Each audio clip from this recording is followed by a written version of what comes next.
And they're going to raise it again. It'll eventually keep getting raised up because they want less people on Social Security. All right, so the older the Americans get, the less it's going to be.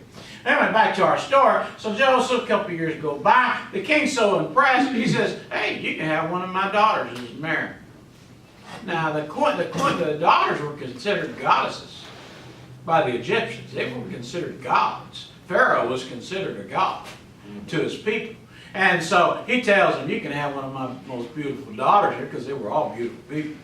And, you know, and he picks out the beautiful daughter. They have a couple of kids. Good times are going. 7 good years have come. The famine starts. So now it's 8 years. So 8 plus 13, 21 years have passed before he sees his brothers for the first time. 22 years, another year goes by, because they done ate the food. And now he gets to see Benjamin. Took him 22 years to find and see all his brothers. Still hadn't seen his daddy. He asked about his daddy the first time. He asked about his daddy the second time. You know why? It was important for him to see his daddy. Right. He wanted to know, how's the old man?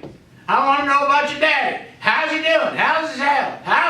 How's his brain power? You know, has he got Alzheimer's yet? You know, I got odd timers, amen. Sometimes I'll just go odd on you, amen. But, you know, 22 years. Now, during all that good time, you would suppose that Joseph would send somebody to go get his family. Didn't do it. Didn't do it. You know why?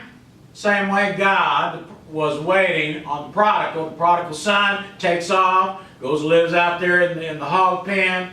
And where's the father? He's at home waiting for you to come back. The father's waiting at home waiting for you to come back. And so the father is not leaving. Joseph did not leave. He's waiting for them to show up. They finally show up, and what does he do? Does he say, I'm going to kill all of you? I'm going to put y'all in a pit. I'm going to make y'all slaves. I'm going to make y'all, I'm going to do all these bad things to you. He says, no. As a matter of fact, he says, be not grieved. Grieved is when someone dies.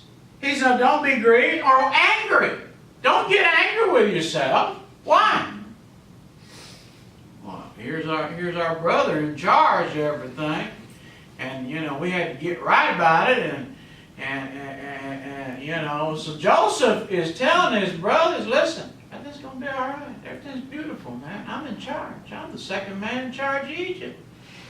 I mean, I run this thing. Pharaoh, all he does is just lay around and play with his money. You know, play with his wives and kids, and they, you know, they have a good time. He goes out, you know, go on a vacation, and I run everything. He said, listen, there's going to be 5 more years of bad times. He said, so I want you to go home, go get Dad, go bring the rest of the family.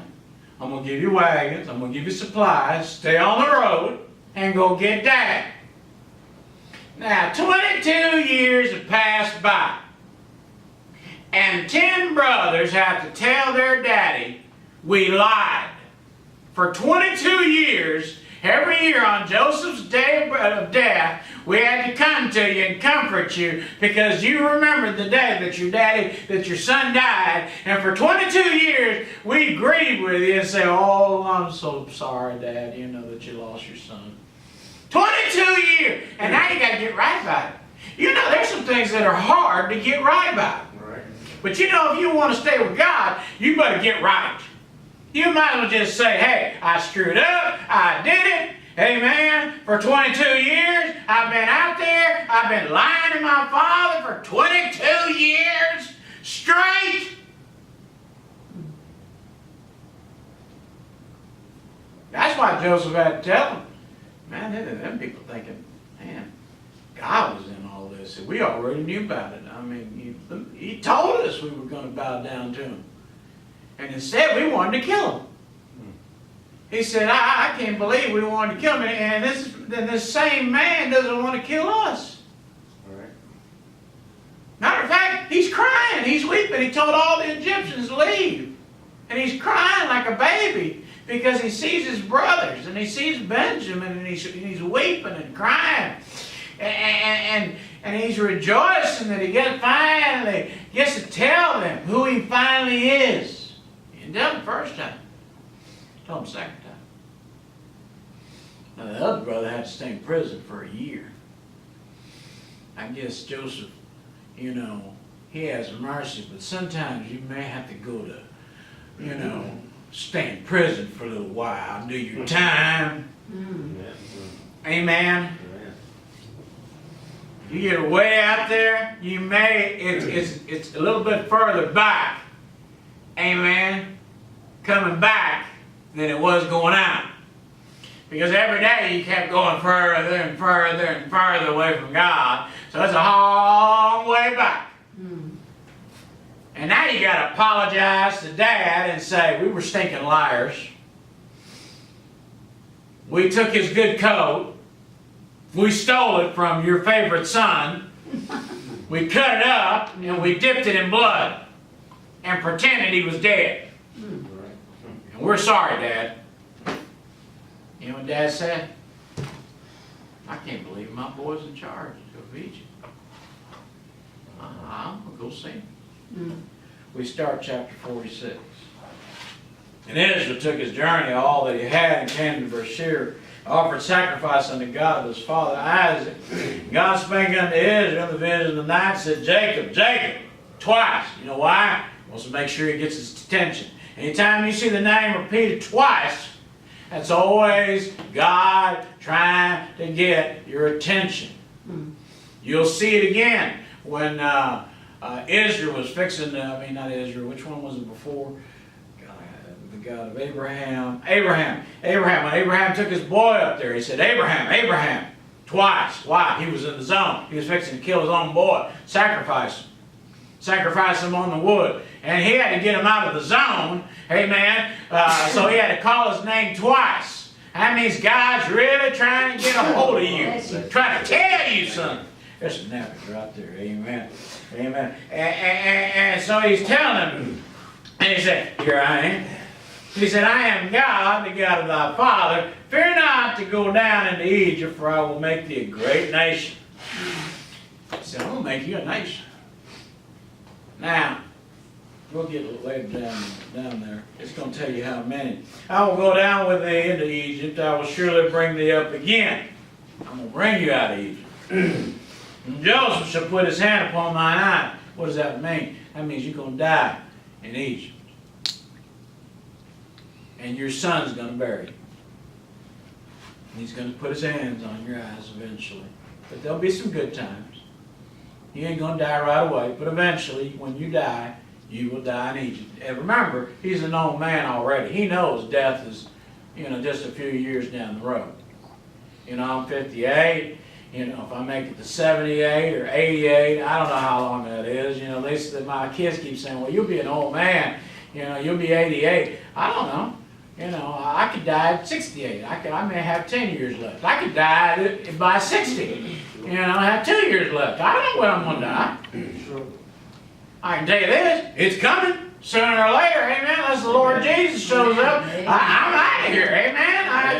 Sooner or later, whether I get my Social Security, amen, or not, probably right after I get it, amen, the first check. He did. That would be an irony. Getting ready for retirement. They say, what are you going to do on your first day? Well, I'm going to enjoy it and go fishing, I done told my grandson, he wants a yacht so we can go fishing marlin. He don't want to go regular fishing down at the Bahamas. So I told Susie I want a yacht. Make sure I can get Grandpa a yacht. Get your dad a yacht for your grandson, for your child. I said, so we can go out there and go fishing. And so he said, I'm going to be with you. And Jacob rose up from Beersheba, the sons of Israel, and carried Jacob their father, their little ones, their wives, and the wagon which Pharaoh had sent to carry them.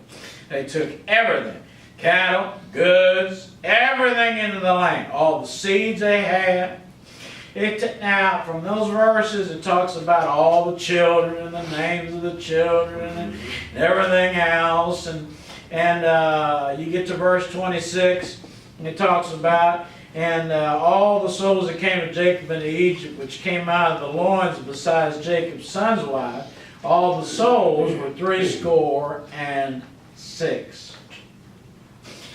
Most commentaries say that's 66 years.